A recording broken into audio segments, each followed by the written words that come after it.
BJP को हराने के लिए बिहार के मुख्यमंत्री नीतीश कुमार ने एक पहल की। पटना में सभी विपक्ष के नेताओं को बुलाया। वो तारीख थी 23 जून की। नीतीश कुमार के प्रयास की वजह से जो असंभव सा काम दिख रहा था वो संभव हो गया। उस वक्त लालू तेजस्वी ने नीतीश के साथ पूरी मजबूती के साथ विपक्ष के सदस्यों को एकजुट करने का बीड़ा उठाया और नतीजा रहा कि देश भर के विपक्षी नेता पटना पहुंचे। नीतीश ने काफी गर्मजोशी से स्वागत किया था, लेकिन जब बैठक खत्म हुई तो नीतीश सहित तमाम नेताओं के चेहरे पर मुस्कान थी कि पहली बार कुछ ऐसा हुआ है जिसमें विपक्ष के नेता एक साथ मजबूती से खड़े हैं। लेकिन उस बैठक में अरविंद केजरीवाल जो दिल्ली के मुख्यमंत्री हैं वो उस वक्त नाराज होकर पहले चले गए। कारण निकलकर सामने आया कि कांग्रेस पार्टी ने दिल्ली के अंदर जो संविधान लाया जा रहा था संशोधन करके, जो कानून बन रहा था दिल्ली को लेकर, उस कानून के खिलाफ में अरविंद केजरीवाल चाहते थे कि पूरा विपक्ष एक साथ आ जाए। लेकिन उस वक्त सदन में अरविंद केजरीवाल का साथ देते हुए कांग्रेस नहीं दिख रही थी और दिल्ली के लिए कानून बन गया, जिस बात को लेकर अरविंद केजरीवाल काफी नाराज हुए थे। बाद में मान मनोबल का दौर भी चला और अगली बैठक की तारीख तय कर दी गई। पहली बैठक में यह तय हुआ था कि जल्द ही नीतीश कुमार की अगुवाई में देश भर में तमाम विपक्ष के नेता एकजुट होंगे। नीतीश कुमार के प्रयास के बाद यह असर हुआ कि देश भर के विपक्षी नेता एक मोर्चा पर आने के लिए सहमत हो गए। पहले 17 से 18 दल एक हुए थे, लेकिन अगली बैठक में उनकी संख्या बढ़ गई। नीतीश कुमार बेहद खुश थे कि उनका प्रयास सफल हो रहा है और देश में बीजेपी को रोकने के लिए, नरेंद्र मोदी को हराने के लिए एक मजबूत विपक्ष की भूमिका दिख रही है। अगुवाई करने का मौका मिलेगा। लेकिन अगले महीने जुलाई में ही जब बेंगलुरु के अंदर बैठक हुई तो उस बैठक में नीतीश कुमार इस वजह से नाराज हो गए कि इस बैठक में जो गठबंधन का स्वरूप दिया गया उस स्वरूप से नीतीश नाराज थे।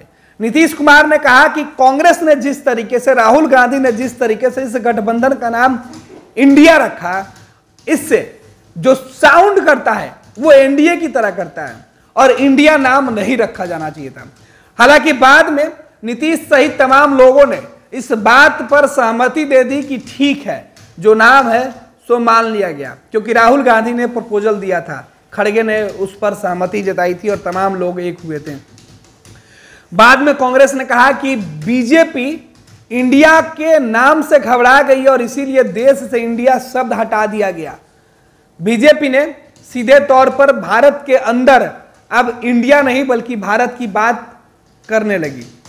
बीजेपी या देश के अंदर जो भी जगहों पर, जिन जगहों पर इंडिया नाम मेंशन किया गया था उसे भारत में तब्दील कर दिया गया। इसे विपक्ष अपनी बड़ी जीत बता रही थी कि इंडिया नहीं जीतेगा। कहने वाले लोग अब इंडिया से इतना डरे हुए हैं कि अब इंडिया के नाम से भी परहेज करने लगे हैं। बात आगे बढ़ी और महाराष्ट्र के अंदर तीसरी बैठक हुई।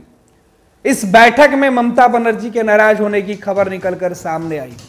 बैठक महाराष्ट्र में थी, 2 दिनों तक चली। शरद पवार इस बैठक में थे। बैठक के लिए पहली तारीख जो थी वो भी बदल गई थी। तीसरी बैठक में ममता बनर्जी के नाराजगी के पीछे का कारण था कि गठबंधन में सीट शेयरिंग का फॉर्मूला तय नहीं हो पाया था। अखिलेश यादव की भी नाराजगी थी। वो चाहते थे कि उत्तर प्रदेश के अंदर जो समाजवादी पार्टी के साथ कांग्रेस पहले डील करेगी, कितने सीटों पर गठबंधन के साथ सहमति बनेगी। कांग्रेस के नेता इस बात पर उस वक्त हामी भर दिए, बोले कि बात अगली बैठक में होगी। और यहीं से विपक्ष के तमाम नेताओं की नाराजगी की तस्वीरें निकलकर सामने आने लगी जब विपक्ष की बैठक में विलंब होने लगा। तीसरी बैठक के बाद चौथी बैठक होने में तकरीबन 5 महीने से ज्यादा वक्त लग गया। रीजन यह दिया गया कि कांग्रेस देश भर में विपक्ष के गठबंधन के नेताओं से दूरी बनाई हुई है। कांग्रेस पार्टी का यह कहना था कि हम तब अब बात करेंगे जब 5 राज्यों के अंदर विधानसभा के चुनाव के नतीजे सामने आ जाएंगे। कांग्रेस पार्टी को यह लग रहा था कि इंडिया नाम रख देने से ही बीजेपी की हार हो जाएगी, लेकिन इंडिया गठबंधन का नतीजा यह रहा कि 5 राज्यों में अकेले चुनाव लड़ने वाली कांग्रेस बुरी तरीके से परास्त होगी। कांग्रेस के हार के बाद आनन फानन में एक सूचना आई कि नतीजों वाले दिन ये सूचना आई थी कि दिल्ली में एक बैठक कांग्रेस ने बुलाई है, लेकिन वो बैठक टल गई। बाद में कहा गया कि बैठक की तारीख बेहद कम समय में दी गई थी और इसके लिए तमाम विपक्षी दल के नेता तैयार नहीं थे और नीतीश कुमार की नाराजगी की बातें निकलकर सामने आई थी कि नीतीश नहीं जाने वाले हैं। बैठक की तारीख आगे बढ़ी। मुख्यमंत्री नीतीश कुमार इस बीच मीडिया से दूरी बनाए हुए थे और अंत में मीडिया के सामने आए तो उन्होंने कहा कि हम तो चाहते हैं कि विपक्ष के लोग बैठे, कांग्रेस की वजह से विलंब हुई थी, लेकिन अब जो दूरी खत्म हुई है अगली बैठक में सब तस्वीरें साफ होंगी। लेकिन जब चौथी बैठक दिल्ली के अंदर की गई 19 दिसंबर को, इस बैठक में जो नतीजे निकल के सामने आए वो नीतीश के लिए बेहद निराशाजनक थे।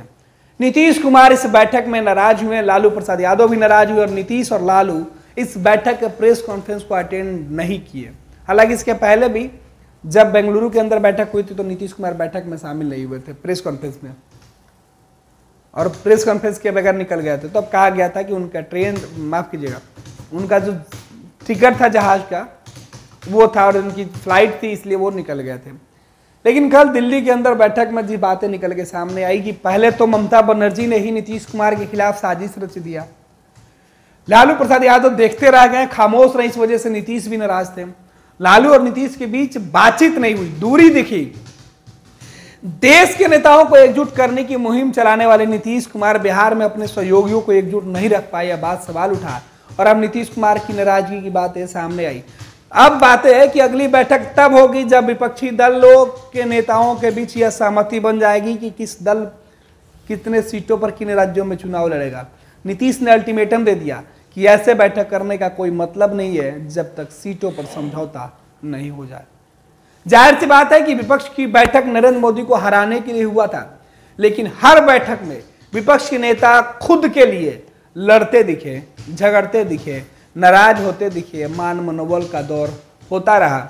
लेकिन विपक्ष की बैठकों से नतीजे मोदी को हराने वाले तो नहीं निकले, लेकिन खुद आपस में टकराहट वाले जरूर दिखे। अब देखना होगा कि 2024 के चुनाव के पहले यह गठबंधन नाराजगी की वजह से बिखर जाएगा या मोदी के खिलाफ एकजुट होगा।